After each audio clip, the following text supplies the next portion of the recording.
ଚାକିରି ଦେଇଥିଲେ ନବୀନ, ଚାକିରି ଖାଇଯିବେ ମୋହନ। ମଜୁରୀ ଆଧାରରେ ମଧ୍ୟ ସରକାର ଦରମା ଦଉନାହାନ୍ତି, କିନ୍ତୁ ସରକାର ଧରନ୍ତି ସର୍ବନିମ୍ନ ମଜୁରୀ ନଦେଲେ ସରକାର କୁଆଡେ ବାନ୍ଧନ୍ତି। କିନ୍ତୁ ଦେଖିଲା ବେଳକୁ ସରକାର ନିଜେ ମଧ୍ୟ ଗୋଟେ ତ୍ରୁଟି ବିଚ୍ୟୁତି କରିଛନ୍ତି।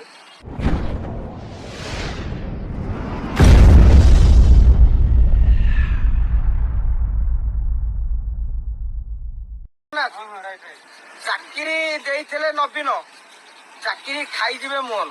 ଆଜ୍ଞା ଏକଥା ମୁଁ କହୁନାହିଁ।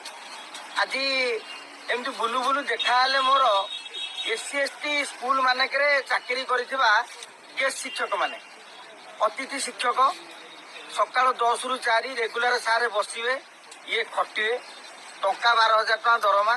ଆପଣ ଯଦି ଦେଖିବେ ସର୍ବନିମ୍ନ ମଜୁରୀ ଆଧାରରେ ମଧ୍ୟ ସରକାର ଦରମା ଦଉନାହାନ୍ତି, କିନ୍ତୁ ସରକାର ଧରନ୍ତି ସର୍ବନିମ୍ନ ମଜୁରୀ ନଦେଲେ ସରକାର କୁଆଡେ ବାନ୍ଧନ୍ତି।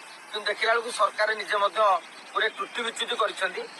ସେ ପିଲାମାନଙ୍କର ଦୁଃଖ ହଉଛି ଏଇଆ ଯେ ଯଦି ଆମକୁ ବିଲକୁଲ ଚାକିରି ନଥିଲା ଆମର ଦୁଃଖ ନାହିଁ। ଆମେ ଗୋଟେ ଆଶାରେ ଚାକିରି କଲୁ ଯେ ଆଜି ଗେଷ୍ଟ ଟିଚର ରହିବୁ, ବର୍ଷେ 2 ବର୍ଷ 5 ବର୍ଷ ପରେ ଆମେ ବି ରେଗୁଲାରିଟି ହବୁ, କିମ୍ବା ଭବିଷ୍ୟତ ପାଇଁ ଗୋଟେ 20-25 ହଜାର ଦରମାଟିଏ ମଧ୍ୟ ନିଜ ଅଞ୍ଚଳରେ ରହିକି ପାଇପାରିବୁ। ସରକାର ଆଶା ଦେଖେଇବେ କିନ୍ତୁ ଶେଷକୁ ନିରାଶ କରିବେ।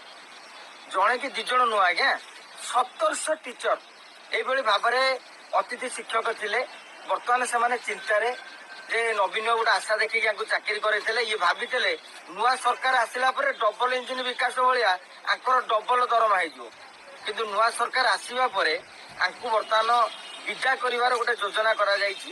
କାହିଁକି ନା ରେଗୁଲାର ଷ୍ଟାଫଙ୍କୁ ନିଯୁକ୍ତି ଦେଇକି ଏମାନଙ୍କୁ ବାହାର କରାଯିବ। ରେଗୁଲାର ଷ୍ଟାଫ ନିଯୁକ୍ତି ପାଆନ୍ତୁ, ଏଥିରେ ଆଜ୍ଞା କିଛି କହିବାର ନାହିଁ, ପାଇବା ଉଚିତ।